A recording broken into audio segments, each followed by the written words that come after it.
A abolição da escravidão é um tema importante e complexo que tem sido objeto de muitos estudos e debates. No Brasil, a abolição da escravidão ocorreu em 13 de maio de 1888, por meio da Lei Áurea, que libertou os escravos no país após quase 400 anos de escravidão. No entanto, a abolição não resolveu o problema da desigualdade social e racial do país, e as consequências da escravidão ainda são sentidas até os dias atuais. Olá, seja muito bem-vindo ao canal Histórias do Brasil. No vídeo de hoje, vamos explorar sobre a abolição da escravidão, Zumbi dos Palmares e as relações históricas desses acontecimentos passados com o Brasil atual, mas logo após a vinheta.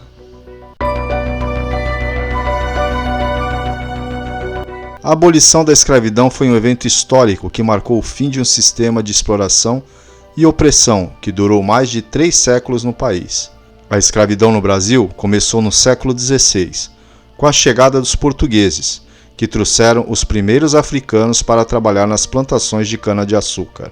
Ao longo dos séculos, milhões de negros foram trazidos da África para o Brasil, onde foram submetidos a condições desumanas de trabalho, violência e discriminação. A resistência dos negros à escravidão se manifestou de diversas formas, como as fugas, as revoltas, as sabotagens, as manifestações culturais e religiosas, dentre outras. Um dos principais exemplos de resistência foram os quilombos, comunidades formadas por escravos que conseguiam fugir se organizando de forma autônoma e solidária. Nos quilombos, não viviam apenas africanos escravizados, mas também índios e brancos livres. O primeiro quilombo de que temos conhecimento é da segunda metade do século XVI, na Bahia, mas o maior quilombo da história brasileira foi o Quilombo dos Palmares, no estado de Alagoas, que chegou a ter mais de 20 mil habitantes e resistiu bravamente por quase um século aos ataques das tropas coloniais. Nesses locais, os quilombolas produziam tudo o que necessitavam para sua sobrevivência e realizavam comércio com moradores vizinhos. O Quilombo dos Palmares foi liderado por vários líderes ao longo do tempo, sendo Zumbi dos Palmares o mais conhecido, ele que governou o Quilombo por mais de 20 anos, sendo considerado um dos grandes líderes da história brasileira. Ele nasceu em 1655 no próprio Quilombo, que ficou na região da Serra da Barriga, em Alagoas. Ele foi capturado por uma expedição portuguesa quando tinha cerca de 6 anos e foi entregue ao padre Antônio Melo, que o batizou como Francisco e lhe ensinou português, latim e catecismo. Aos 15 anos, ele fugiu e retornou ao Quilombo dos Palmares, onde se tornou um guerreiro habilidoso e corajoso. Ele desafiou a liderança de seu tio, Ganga Zumba, que havia aceitado um acordo com os portugueses para a paz entre o Quilombo e a colônia. Zumbi não concordou com esse acordo, pois ele fez a submissão dos quilombolas aos brancos. Em 1680, ele assumiu o comando de Palmares e resistiu bravamente aos ataques das tropas coloniais, que queriam destruir o Quilombo e capturar os escravos fugidos. Em 1694, após uma intensa batalha, a capital de Palmares, conhecida como Mocambo, Cerca Real do Macaco, foi invadida e arrasada pelos soldados comandados pelo bandeirante Domingos Jorge Velho. Esse Mocambo era o centro político de Palmares, local em que o rei do Quilombo residia e que, por ser a capital, era o mais populoso e era formado por cerca de 6 mil habitantes. Zumbi então conseguiu escapar, mas foi traído por um de seus capitães, Antônio Soares, que revelou seu esconderijo aos portugueses. Em 20 de novembro de 1695, Zumbi foi morto pelo capitão Furtado de Mendonça, que cortou sua cabeça e a levou para Recife, onde foi exposta na praça pública como forma de desmentir a crença de que Zumbi era imortal. Zumbi dos Palmares é considerado um dos maiores símbolos da resistência negra à escravidão e da luta pela liberdade no Brasil. Seu nome significa fantasma ou espírito em quimbundo, uma língua africana. Seu dia de morte, 20 de novembro, foi instituído como Dia Nacional da Consciência Negra, em homenagem à sua memória e à sua história. As principais revoltas de escravos no Brasil foram movimentos de resistência e luta pela liberdade dos negros que sofreram a opressão e a violência do sistema escravista, como foi o caso da Revolta dos Malês, em 1835, que foi a maior revolta de escravos da história brasileira, ocorrida em Salvador, na Bahia. Foi feito por escravos muçulmanos chamados de malês, que planejaram tomar a cidade, libertar os demais escravos e instaurar um governo islâmico.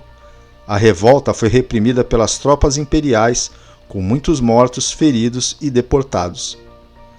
Também tivemos a Revolta do Hausás, no período de 1807 a 1816, que foi um conjunto de rebeliões de escravos de origem Haussá, um grupo étnico da África Ocidental, que ocorreu em Salvador e no Recôncavo Baiano.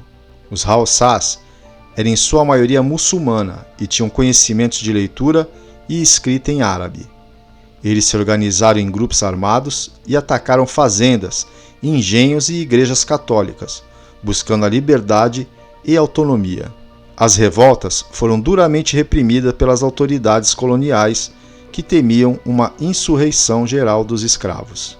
Outro fato muito importante foi a Revolta de Carrancas, no período de 1833, que foi uma revolta de escravos que aconteceu na fazenda de Carrancas, em Minas Gerais. Os escravos se rebelaram contra os maus-tratos do feitor e do administrador da fazenda e mataram vários membros da família Junqueira, que era proprietário da fazenda. A revolta se deixou por outras fazendas vizinhas e os escravos chegaram a formar um quilombo. A revolta foi sufocada pela Guarda Nacional, que capturou e executou os líderes e seus participantes. A abolição da escravidão foi um processo gradual e contraditório, que envolveu diversos fatores internos e externos. Entre os fatores internos, podemos citar as leis abolicionistas, que foram promulgadas pelo governo imperial ao longo do século XIX, como a Lei Eusébio de Queiroz em 1850, que proibia o tráfico negreiro, a Lei do Ventre Livre em 1871, que libertava os filhos de escravos que nasceram a partir daquela data, a Lei dos Sexagenários em 1885, que libertou os escravos com mais de 60 anos, e a Lei Áurea em 1888, que extinguiu definitivamente a escravidão no Brasil.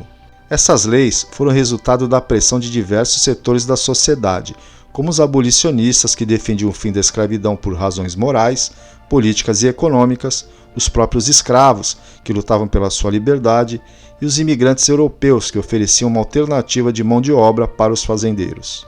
Entre os fatores externos, podemos destacar a influência da Inglaterra, que tinha interesse em acabar com a escravidão no Brasil para ampliar o seu mercado consumidor, e a participação dos negros na Guerra do Paraguai no período de 1864 a 1870, que foi um conflito entre o Brasil, a Argentina e o Uruguai contra o Paraguai, que ameaçava a hegemonia brasileira na região. Os negros lutaram bravamente nessa guerra, mas não receberam o reconhecimento nem a recompensa que esperavam, o que aumentou ainda mais o seu descontentamento e a sua vontade de se libertar.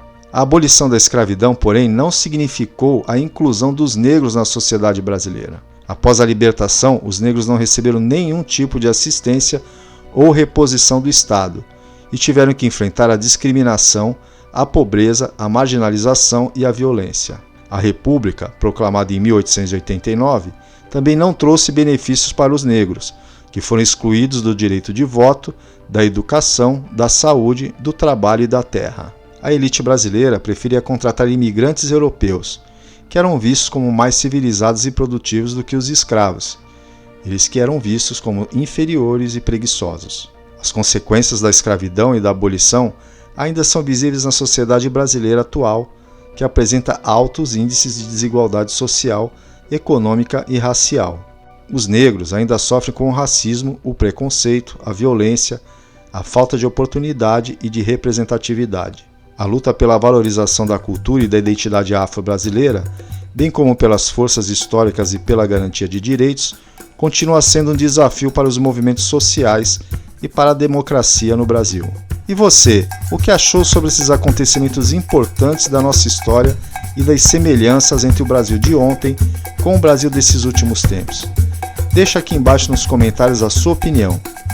E se você gostou desse conteúdo, por favor, deixe o seu like e compartilhe este vídeo. Ah, e não se esqueça de se inscrever no canal e ativar o sininho das notificações. Um grande abraço e até o próximo vídeo. Tchau!